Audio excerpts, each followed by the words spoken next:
there. Welcome to Real Estate and Life with Dawn and Erik, your go-to podcast for all things local real estate and beyond. I'm Dawn Olson, your friendly neighborhood real estate agent. And I'm Erik Olson, here to bring you the husband's perspective to keep things entertaining. Each week, we'll be diving into the roller coaster ride that is the real estate market, sharing insights, updates, and a few laughs along the way. From the latest market trends to the craziest stories Dawn has encountered while in the real estate business, we've got it all covered. So whether you're a seasoned homeowner or a first-time home buyer, buckle up and join us as we navigate the ups and downs of the real estate world together. Get ready for some real talk, some laughs, and maybe even a few eye-opening moments. Welcome to Real Estate and Life with Dawn and Erik.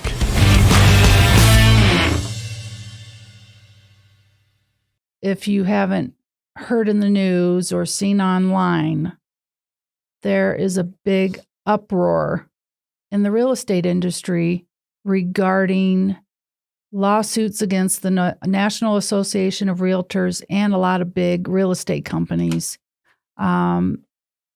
And unfortunately, and as usual, the media takes sound bites, or they'll take the most interesting part of the topic, right, and piece it together into a narrative that not all media, but, just the headline grabbers, the clickbait. And I said that backwards, clickbait, just to get you to, click Watch. And, sensationalize something. And so let me just say that back in March of 2019, and I'm going to reference, because there is so much to unpack about this topic that I want to kind of address today and bring to the forefront and give you a real estate agent's perspective on this.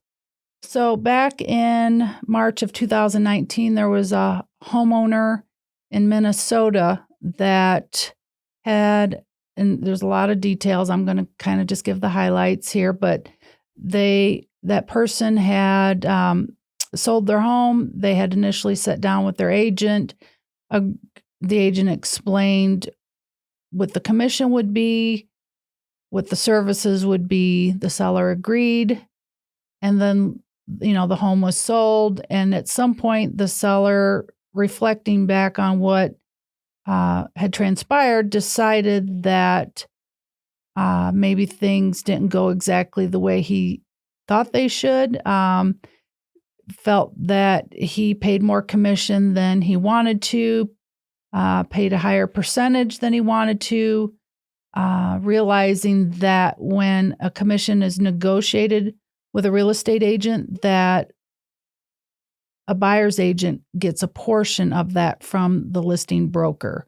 So anyway, this homeowner filed a class action lawsuit, and it kind of took root, and then the Department of Justice, the DOJ, they jumped on board. So that the lawsuit was against the National Association of Realtors and 4 other major franchisors, Anywhere, which is the parent company of Coldwell Banker and several other big companies under its umbrella, RE.A.L, Keller Williams, and Home Services of America, when they have some other companies under them as well.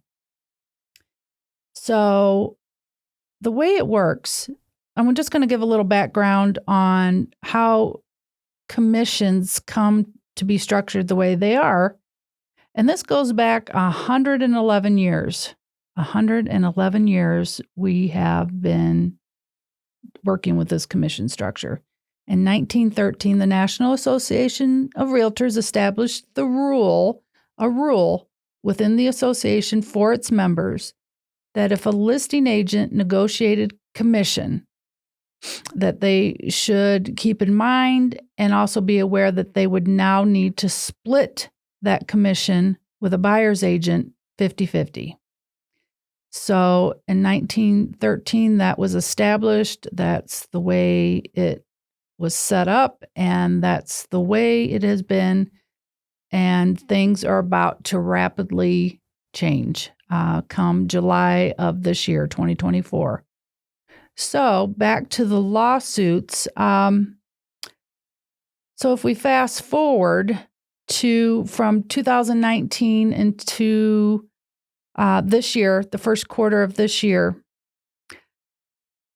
all this had been going, all these lawsuits and appeals, and just as legal processes will be, they dragged on and are fought. And it got to the point that the real estate companies that I mentioned, including the one that I work for, Coldwell Banker, decided that they could see the writing on the wall, though they were not admitting guilt to anything that the class action lawsuit was implying, like price fixing, the commission, making it anti-competitive.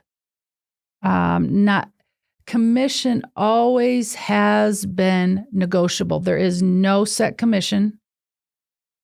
Commission is determined by the listing agent and the services that agent offers, and that agent only. We do not have a set commission. It's not set at 6. It's not set at 7. It's not set at anything. It's completely negotiable. Always has been, always will be. So back to the lawsuit, it was saying that we're anti-competitive. Basically, commissions cannot, are not able to be negotiated. Just all kinds of stuff. And so Coldwell Banker, like I said, seen the writing on the wall, how this was just going to drag on and on and on. And they wanted to just kind of just nip it in the bud and agree to different business practices that would be more conducive to both sellers and buyers. And they decided to go ahead and settle here recently. So they settled out of court with these there's one class action lawsuit, and then others kind of copycatted off of that. So there's just kind of a whole bundle of them now, and they just continue to keep popping up. So everybody, is on the bandwagon. So you're hearing a lot in the news that commissions are getting slashed. You no longer have to pay 6% commission, and buyer agents are going to now have to, or buyers are now going to have to pay their own agent, and the seller doesn't have to pay that anymore. And so there's just a lot of untruths. The only truth there is that come July, it still has to be approved by the judge in court. And it's almost a sure thing that come July, the way it works is that currently when we as listing agents negotiate a commission with the seller, we currently indicate in the listing contract that commission will be this, and if the seller's in agreement, or if the seller feels they want to ask for a lesser commission and it's practical and deemed fair by all parties, then they will proceed with a negotiated commission. And that negotiated commission is then discussed as far as what that 1%, how that will be split to be shared with the buyer's agent. Because as listing agents, we know that, and what we as an industry have always known, is that the more buyers that you can get interested in your property, the bigger buyer pool, the better chance you have of selling your home for a better price, and that the seller takes a better net profit away by having a bigger buyer pool.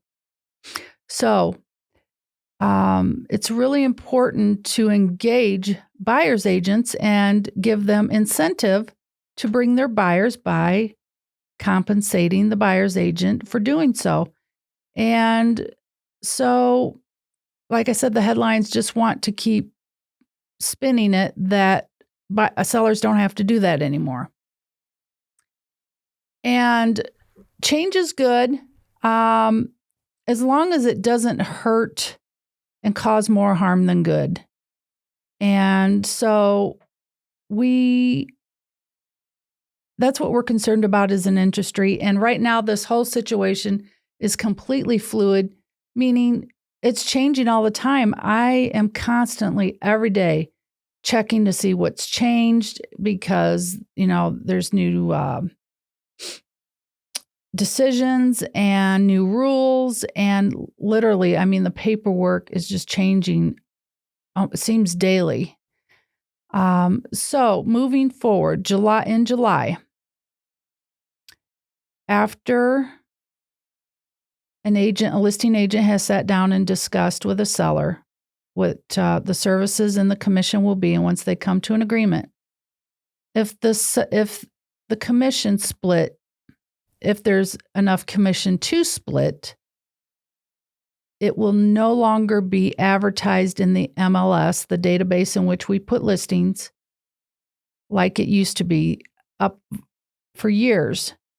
It's been in the MLS, and it would be shown in the MLS to buyer's agents in our area of where we access it, what the co-op is, what we call it, the co-op commission will be. So if a seller agreed on 6% or 5%, and the agent decided to split it 50-50, then in the co-op, we'd be able to see ahead of time that the commission was 2.5% or whatever. And personally, I never made it a habit of looking because, I don't know, it is what it is. It's about what the buyer wants to see and not about what the commission being offered is. So, but that is one of the other accusations in all these lawsuits, is that agents were prohibiting their buyers from seeing homes that offered less commission than they thought it should. Maybe it offered 2%, maybe it offered 1.5%. And I call BS on that. I know there are some agents that would possibly try to avoid showing homes that didn't offer a very high split. Right. But I think for the majority, that was not the case, especially agents that are members of the National Association of Realtors, NAR, as we call it. And we are held to a very high standard of ethics. And we are supposed to be the best of the best in ethics, services, business practices, etc. And that just is absolutely unacceptable and unthinkable that we would avoid showing buyers homes just based off of what a commission split is. Right. And let me tell you, if anybody listening has ever bought a home, especially in the last several years, since you could search for homes online and see pictures and so forth, you have all kinds of different apps and websites to see homes. And think about it for a minute. If you wanted to see a home, first of all, there's a couple of ways that you're going to get exposed to homes. One, an agent could set you up in the MLS database with the criteria that you have specified that you wanted in a home. And when a home comes on the market that meets that criteria, you get an email that a property of that sort has been listed. Right. So that's one way that you get them. Another way is buyers finding homes themselves on the real estate apps. And I will say that for me, I do both. I accommodate both, meaning I automatically set buyers up in the database, but 9 times out of 10, they're contacting me, telling me what they want to see. Right. Yeah, it's not me. It's not me controlling what they see. They have access to everything online, and they're letting me know what they see. So it has nothing to do with what the commission's being offered on the buying side, right, to influence me or anybody else. So that's why I call BS on that. But that is one of the claims in these lawsuits. There are several. There are several that I would call BS on, but and we'll talk about that more as it progresses, and I'll update everybody on what's happening. So what's going on with you? I know this morning you went to the gym and you're getting involved in a new project. Yeah, it's right at the beginning stages. It's something that I've talked about doing with some other people through wrestling and stuff over the years, and I think it's time in my life and the opportunity that I see at Fitness Premier. And there's a kid there named Ricky. He's one of the trainers, really good kid, and he does a kids program every Saturday. And when I walk in and they're doing the class, it's impossible not to feel the vibe of Ricky and the kids doing their thing. And it's something probably I wanted to do that I've used to do somewhat like that when I was helping train for the pro wrestling at SCW. But physically, I'm a physical person. So I was in there actually doing the training with the trainees, and that took more of a toll on my body than I expected, joint pain and stuff like that. So I still wish to do that in some way, shape, or form. So I see this opportunity with fitness, which has been a main thing for me, to partner up, which is still in the beginning stages with Fitness Premier, to bring a fitness / anti-bullying type program. Kind of gym buddy. Like a gym buddy kind of thing. Not so much to put out there anti-bullying, because unfortunately, which I met with Ricky this morning, which was a concern that for kids that would want to get involved is being bullied because they're a part of an anti-bullying program, which unfortunately would probably happen. So we're in the very, very beginning stages of thinking of how to put it out there, wording, name, just the different aspects of going to different communities and stuff to see the interest.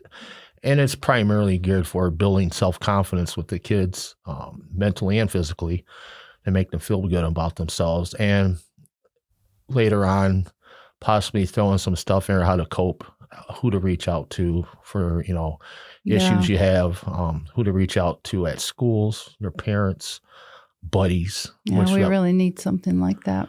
And there is very small, if anything at all, in the local schools. Each school is different as far as their problems, which Ricky had talked about, because he's only 2 or 3 years out of high school, and he went through Mantino. And he said there's very rarely anything happening there at school as far as fights and stuff, very rare, which I could understand. You got a close-knit community with primarily the same people growing up in the same township. Go to bigger schools like up north, and even here in town, Bradley, Herscher, you got a bigger mix of kids from different areas, so you're going to have a bigger mix, possible more types of issues like bullying and stuff, which we've all went through some shape or form in our lives. And even if they're not being bullied, sometimes they're just shy, and this could be something that just help them bring them out of their shell a little bit. Right. Yeah. And also, when you really think about it deep down, the bullies, there's something going on with the bullies, possibly at home, how they feel about themselves, and further down the line with how we get into this stuff, we want to make that part of the program too somehow, which is an outreach to them too, because they might need help, which is probably the case most of the time. Like they say, hurt people hurt people. Correct. Yeah. So it's really in the beginning stages. I'm super excited to have the possibility of being part of this with Fitness Premier and stuff, which is really awesome. They're a corporate gym, so there's multiple locations throughout the communities. And they're like 13 in our 15, I think, 15 or 16. Oh, which actually adds to the outreach of this program if it goes the way I hope it will. So hats off to Ricky. He's a good kid. All of the people there at Fitness Premier are really good people. They are.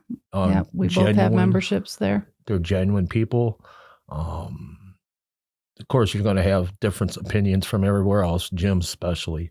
This gym, that gym. Yeah. Well, the past 2 years I've been there, I'm a pretty good read of people and generally get that feeling from the people that are in charge there right now. So it's exciting.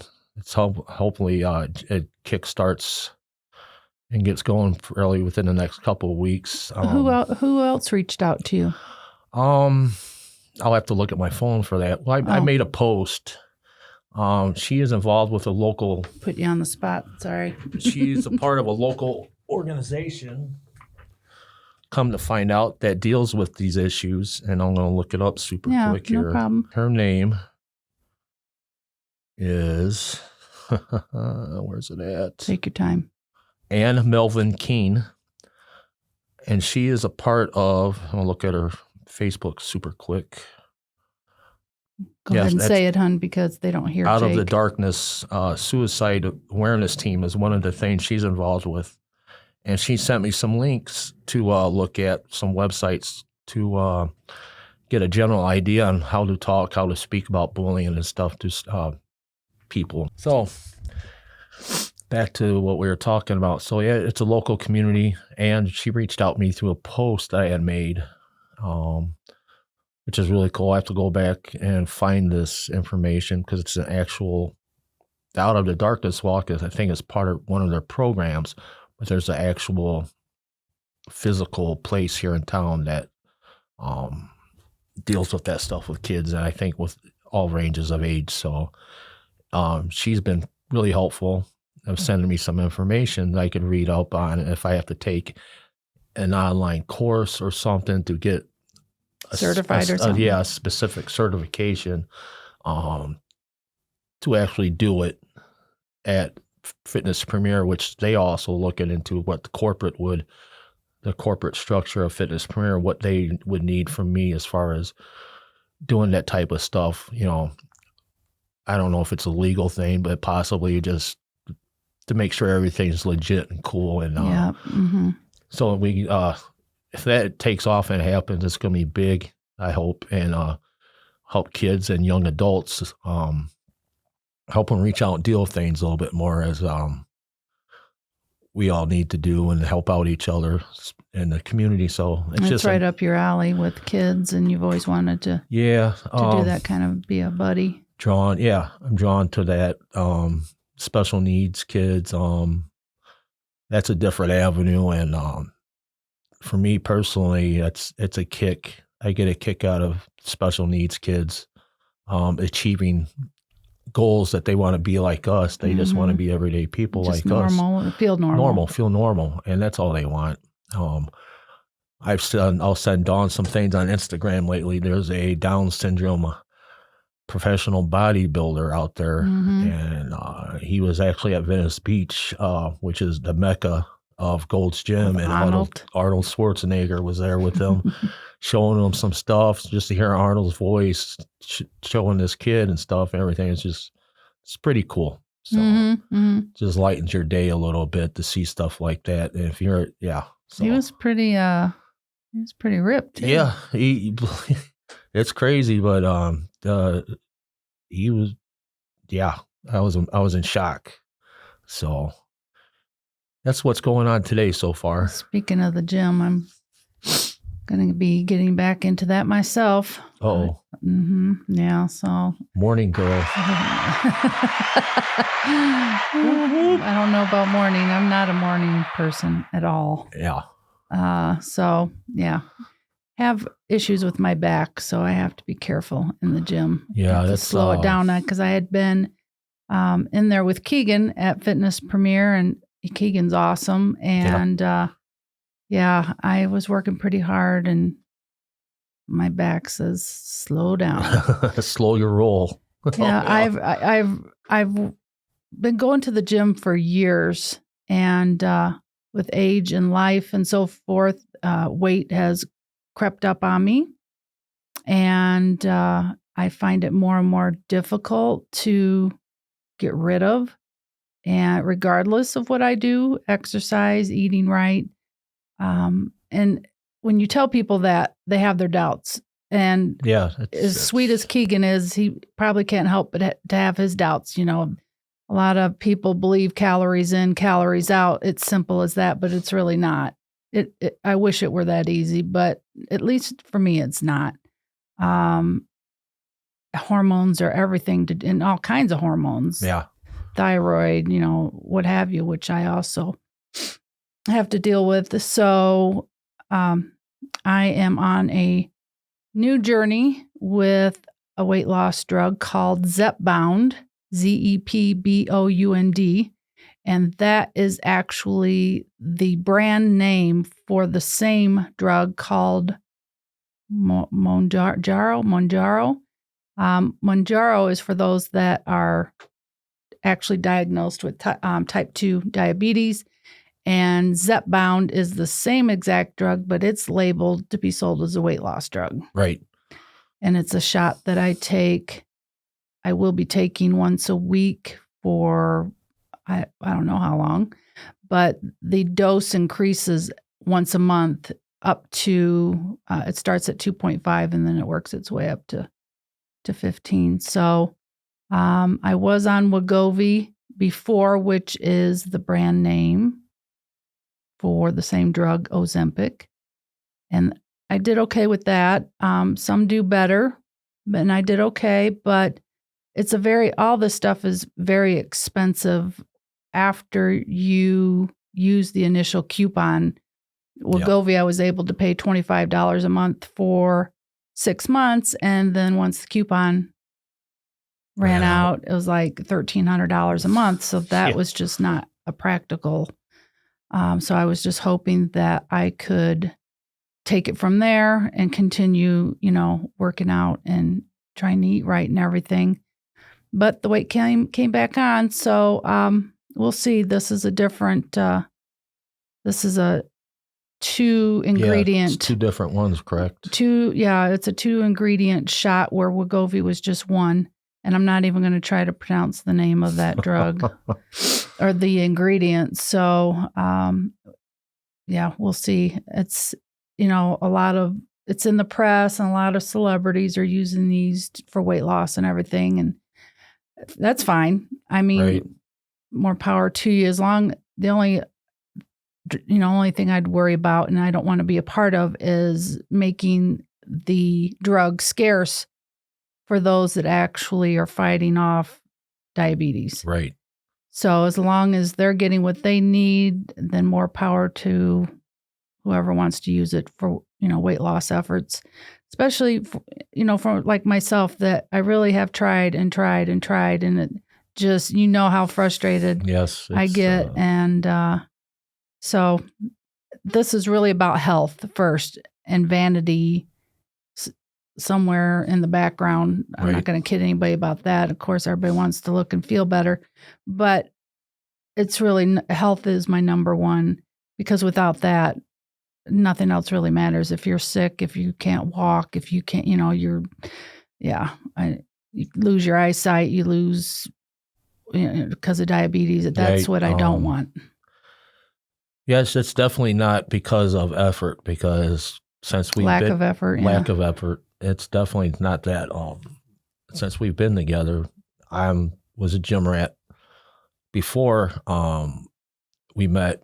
We were both working out at Gold's Gym on Broadway, which turned into Impact Fitness, but unfortunately is no longer. But it's not because of lack of effort. There's a lot of things that come into factor, especially with women. I think along the years that I've been around, the hormones are completely different. The relatability from trainers, if you need a trainer, the relatability is really hard to find somebody that could relate. And Dawn had a pretty good success with one trainer, Casey. Yeah. She was super relatable, super awesome. She had been through that journey herself, upbeat, and she ended up moving out of state for a job and stuff, which was good for her, Yeah, but Casey was awesome. And since then, still is. Yeah, yeah, she's got some funny stuff on Facebook. She's a really good person. Mm-hmm. So since then, Dawn's been in and out, and tried different things. Try and try. Yeah, and it's rough. It's to see her go through that and get frustrated because a lot of old school mentality in the gym is like you just got to get up and do it. Got to just do it. That's not really the anymore to say. Just like anything else, things change. Especially with women, the hormones, the time And of their especially life, when you get older old women, and they age, start getting into perimenopause, right? menopause. That's a whole other ball game. That is just a whole other nest of hormones and so I think, and I think I've told Keegan this, if somebody, a trainer, was to make that area their expert, Specialty, yeah, their niche, their expertise, whoever decides to go ahead and just educate themselves about it and train, because I've done a lot of research on it, and you've got women in their 40s and 50s in the gym just killing it on cardio, yeah, and it turns out cardio may not be our friend at that age because right. we're burning calories, we're burning up muscle, and it turns out weight resistance, weight training is actually strength training is actually more beneficial than just Right. the boring cardio. So Right. Bone structure, strengthens your bones, and we start losing muscle mass as we get older, and osteoporosis and stuff like that, joint pain. Another thing, I know we're talking about Fitness Premier a lot, but they have a program there too. I believe it's called the Silver Chair Club. Oh God, And that's awesome, but I'm not ready. Geared, well, right, we're not ready for that. Well, mentally. But it's geared to older people coming in, and I've seen this class in action, and I kid you not, you can't help but feel inspired. They're really, I can't remember who teaches it now, but I believe they probably still do teach it, Keegan and Ricky, and there's a couple other trainers there, but the guy that I remember seeing train it, I haven't seen him there for a while, which is just, you can't help but get inspired. You see, your grandma and grandpa out there, doing like wall sits and stuff, and doing their little weights and stuff, because older people are just sweet anyway. So when they're just out there just trying to better their life and doing their thing, and just trying to hang in there and be strong and, have quality of life. Yeah. And it's their daily thing. That's what, most of them are retired. That's their daily routine that gets them up out of bed and to move. So it's just another awesome thing that Fitness Premier offers. And then, other gyms do offer it. There's other fitness places in the area that offer the same thing. Probably the YMCA. Oh, yeah. The YMCA, Riverside Health and Fitness. I also have a membership at Planet because I like Fitness. To mix it up. Yes. I have to keep it interesting. I have to, even if it's just changing locations. Right. Yeah. Just that change. Sometimes you get burnt out on the same place, which I have, I think, but I worked through it. I've got to work out with my nephew a couple of times this past couple of weeks, and I would go to his gym, Planet Fitness, and just see the change of variety and stuff. But then in my mindset, I'm seeing not knocking Planet Fitness because it's a gym and people get in there and motivate themselves to move. That's the number one priority. But you see weird stuff going on there and you want to step in, but sometimes you get pushback because they think you're approaching them in a wrong way to help them out. But most of the time, just at Planet or everybody? I more so at Planet, I think. You're wanting to approach people that maybe aren't doing it properly, right just worried about getting hurt. Especially older people or younger kids, especially. So yeah, I maybe in the times that I've tried to help people out, there might have been only one, like, oh, I don't need your help kind of thing. And I just thought, okay, let them be and let them do their thing. Just as long as they're in there being active. I guess that's the best thing. Yeah, I've had a little different experience there. There's some elderly people that I've seen on machines, and they just kind of look like they don't know what. And I'll ask, if I can help. And yeah, and they most of the time they're pretty good about it. They're like, oh yeah, honey, I'm trying to figure this out, and so yeah. It's easier to visually show people how to do things, especially that kind of stuff. You could say, look at the picture on the machine. That doesn't really help show you form. So it shows you the muscles you're going to be working if you do it properly. Yeah. So yeah, it's kind of a cool thing. Just another way of getting out there and being useful to the community. I mean, if there's one good thing a day that you could do, if it's helping somebody out across the street, pick up a grocery bag, or being somebody to confide in, and that's your deed of the day. Right, right. You could always do more. You don't have to just do one thing and that's it. Yeah, maybe I'll become eventually a trainer, and we could be a team. Oh boy. Maybe I can be that trainer that needs to do the niche for the women. For the women. Pre, post, and all that stuff. If you can't find it, be it, I guess. You know? And that's a wrap for today's episode of Real Estate and Life with Dawn and Erik. We hope you enjoyed our discussions on the wild world of real estate, and maybe even got a chuckle or two out of the crazy stories. If you've liked what you've heard, be sure to subscribe to our podcast and leave us a review. Your feedback means the world to us. And don't forget to tune in next week for more insightful conversations, updates on the market, and of course, our segment on the wildest things I've seen in real estate. Until then, this is Erik and Dawn, signing off and wishing you all the best in your real estate adventures and everyday life. Take care, and we'll catch you in the next episode of Real Estate and Life with Dawn and Erik.